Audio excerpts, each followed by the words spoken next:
there's clear evidence in the Mishnah that we're dealing with something that's grain based, right? Mhm. In Pesachim, you have that reference to removing Yeah. uh, grain products, including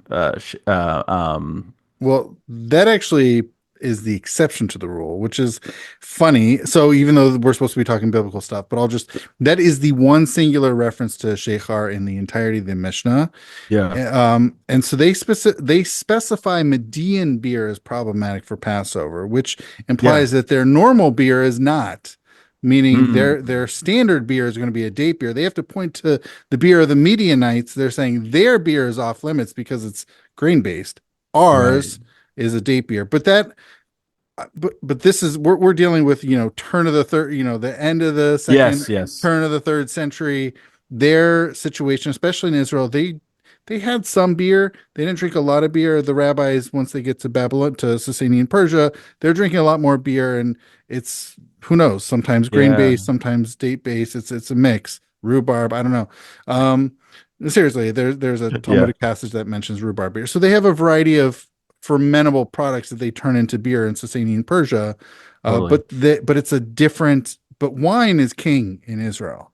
It's yes, once the Jews go over to Persia, then they become more beer drinking. But within the biblical context, I don't know. Like for me, yeah, Professor Homan's thing was very impactful. But he one of the great things he said was, who says it's one or the other? Sometimes you have a bunch of grains, or that's you'll true. mix. You'll derive your sugars wherever. It could be a mix Yeah, of a barley and date beer or whatever. Like yeah. it's No, it's true. yeah, It's definitely true. But what I would say is that passage there in yeah. the Mishnah, my thing is, well, what does shekar itself mean? And I would just I mean, argue that from the beginning until we get to from its Akkadian derivation all yeah. the way until we get to the Mishnah, it's the term is referring to beer the whole way through. That's what I would argue on the basis of that passage. I get what you're saying, and I also get that we are dealing with something later, Yeah. but So my hesitancy, the tension within me is also the early rabbis, the rabbis of the Mishnah in that time period.